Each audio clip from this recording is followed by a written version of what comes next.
Hello everyone, welcome to another Versus video right around the old holiday season, so hopefully you guys kind of drunk on your eggnog and holiday goodies and ready to watch some sweet magic. I am playing Esper. I'm playing Esper. I don't even... It's Esper Aggro Midrange Combo Humans is what it is. Combo Humans, there we go. Combo Humans. Yeah, like, this deck is an interesting one to say the least. Got second place in the last Grand Prix, and not only did he get second place in the Grand Prix, but he was 13-0 at one point and 14-1 the Swiss. Yep. And then ended up getting second. So the deck definitely that would did lead a lot us to believe the deck has potential. Certainly did a lot of winning that weekend. Hopefully we'll do some winning right here. So I actually kind of like a lot of the stuff in this deck, just because I played a lot of Junk Aristocrats back in Standard. So I know a thing or two about like Cartel, Zathra Necromancer, Desecration Demon, Obsidat. Those are some of my homeboys. So excited to play with those again. To go along with all of our creatures, though, we also have 2 Supreme Verdicts, which is pretty exciting. So, which can combo fairly nicely with the Zathra Necromancer. Yes. If we're getting rid of better creatures that our opponent has, we at least get some value out of our little 1 and 2 drops by turning them into zombies. Yeah, so there's definitely some combos there with Supreme Verdict alongside the Necromancer. You also have Supreme Verdict along with Whip of Erebos to bring back some of these guys as well. Especially the combo of Whip and Obsidat's pretty key. Against a lot of like the control decks, that's very difficult for them to beat. Another thing that I think is really awesome about this deck is I think Liev Sky Knight's actually really good right now. What are your thoughts on that? I think it is too. Like the format is, being controlled pretty heavily by Jace, Architect of Thought, in my opinion, and Sky Knight does a very good job at, trying to combat Jace. I also think that the green-red deck is poised to be very good again. Like we saw that it just top-8'd the Grand Prix, and it's it's one of the very powerful decks that's not devotion-based, so it's not just torn apart by Thoughtseize like some of the other devotion decks. Right. And Sky Knight's actually very good against Domri. So. Yeah, and Sky Knight's just fine. Like, and even in the aggressive matchups, it'll like trade with a guy and basically fog another guy. Yep. For a turn. So it does a lot of things there too. And I'm not sure about the old Supreme Verdict creature thing, but I will say that I do like a lot of the creatures in this deck. You have a lot of like early kind of powerful aggressive cards like Imposing Sovereign, Soldier of the Pantheon, Cartel Aristocrat. But I really like the fact that you have like some big heavy hitters like Desecration Demon and Obsidat. Yeah. I think a lot of the times like decks like this will not have a great follow-up to like an opposing like Supreme Verdict, or if your opponent lands like a couple of big creatures in a row, you don't really have a good follow-up to it. And I like the fact that like between Obsidat and Desecration Demon, this deck can put some pressure on the opponent and then finish it off really quickly with some of the big cards like that. Absolutely, and then combined with Whip, cards like Demon and Obsidat make it very difficult for an aggressive deck to actually beat you or race you effectively. Yeah, definitely. And I also like the fact that I also like the removal that this deck plays.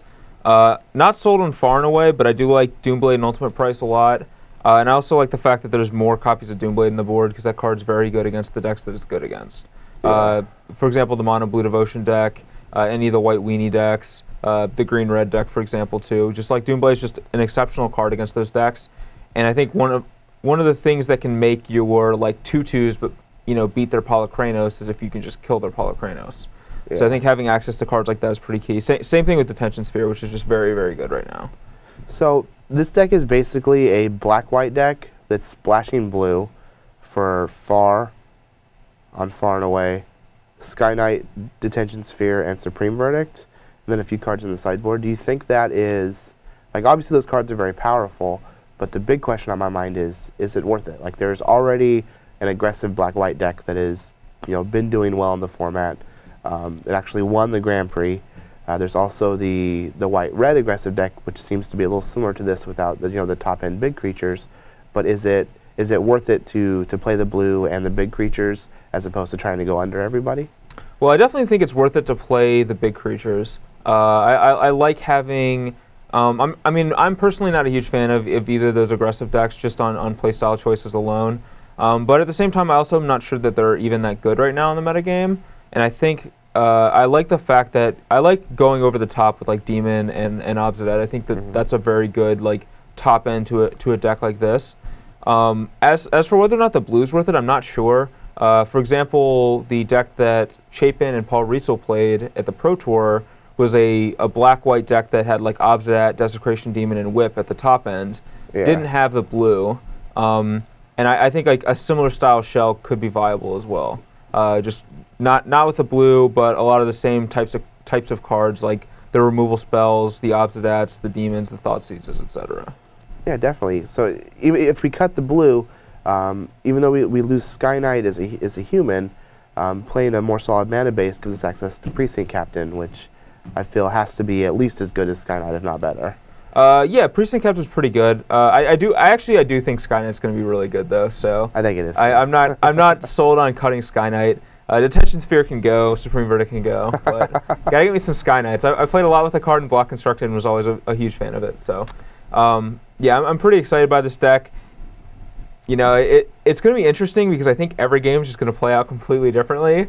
Because some games you're going to wrath them and kill them with Obsidian, some games you're going to kill them with Opposing Sovereign and Daring Skyjack. So yeah, I think it's pretty interesting, and I'm excited to see how it plays out.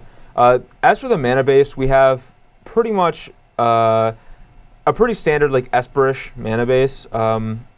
Heavier on Plains and Swamp just because primarily it's a white aggressive deck, white-black aggressive deck, so you want to focus more on those over like some of the blue sources. But there's also 2 Mutavaults. What do you think about that? Well, they are humans. They are so humans. There is synergy with Zathar Necromancer. But I think it's a bit ambitious. It's definitely ambitious. It's definitely ambitious to splash Mutavault in your 3-color greedy deck. So. But 'tis the season. Yep, so. exactly. If you're going to be greedy, might as well be around the season of giving, right? Yeah, so. I guess. Okay. So yeah, this is the main deck. Pretty awesome, and let's look at some of the awesome sideboard choices we have as well. All right, so we are back for the sideboard. We have 3 more copies of Doomblade. I'm a fan of that. Love killing some non-black creatures. Just kind of right up my alley. So yeah, the Doomblade's just the best removal spell against a variety of decks. So having access to 4 seems pretty wise, especially in a deck where your curve kind of matters. So having a cheaper removal spell than like Hero's Downfall is pretty important. Which is one of the things that adding blue to the deck allows us to lean on as far as the removal goes. So Doomblade is very, very good as long as you have an answer to Night Veil Spectre and Desecration Demon, and we have that with Detention Sphere, so we can lean on Doomblade in the other matchups. Yes.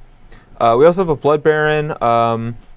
I think that's good against like basically any of like the mono black style decks. Like you definitely want a card like Blood Baron against them. Yep. Blood Baron's not necessarily great against them out of like some of the decks that don't like Esper that doesn't play a lot of creatures. Like it's still good, but their Devour Fleshes are going to kill it and things like that, or they can like ignore it with like an Erebos. But when you're putting pressure on them at the same time, and then like following up your pressure with a Blood Baron, it becomes very hard for them to win. Yeah. Pay No Heed, kind of an interesting card. I haven't seen this one in a while. Basically, it used to be like the anti-bonfire tech. And I'm assuming it's in here for pretty much the same reason, just replacing Bonfire with Mizium Mortars. Yep. So you can choose Mizium Mortars, and it doesn't kill any of your creatures. I also like the fact that, for example, against the green-red deck, you can choose Polykranos as well, and even if they monstrous and hit 3 of your guys, it still prevents the damage to all of them. Same thing with like Anger of the Gods as well. So I do like having access to this card. It feels like it should scry based on the Theros flavor, but unfortunately it's from M14, so it doesn't. But rats. Yeah, that's unfortunate. But I do like Pay No Heed. I think it's a neat addition. Thoughtseize is pretty, I would say, self-explanatory almost at this point. It's just a card that almost every black deck wants access to at some point. Just very good against like the control decks or some of the devotion decks to strip apart their devotion enablers. Glare of Heresy, I think, is a card that stock has been like steadily rising. It's to the point where I would consider playing like 2 or 3 of those in the sideboard because a lot of the white aggressive decks are very popular right now, and Glare is just an amazing removal spell against them. Yeah. But it's also very good against Detention Sphere, which is also extremely popular right now. So being able to deal with both of those types of cards, I think, is pretty important. And a lot of times, like decks like Esper or Blue-White rely heavily on Detention Sphere to handle some permanents that they otherwise can't beat. So if you have a card like Glare of Heresy that can like get rid of the Detention Sphere, you can actually make it very difficult for them to be able to win. Yep. For example, in this deck, I think Whip of Erebos, Whip of Obsidet. It's basically yeah, it's basically what it is very difficult for any control deck to beat. You know, Detention Sphere is their answer, and if you can glare their Detention Sphere, you're in a commanding you have a commanding board state. Yep. Negate, definitely want those against like the control decks. I don't think you really want it against much else. I've never liked Negate against like decks like Mono Black because you don't want to be sitting on Negate when they go like Spectre and a Demon against you.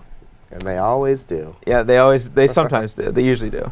Underworld Connections, same thing. I like this card a lot against like any of the slower decks, the control decks, the mid-range decks like Mono Black. I think Underworld Connections is very good in those matchups.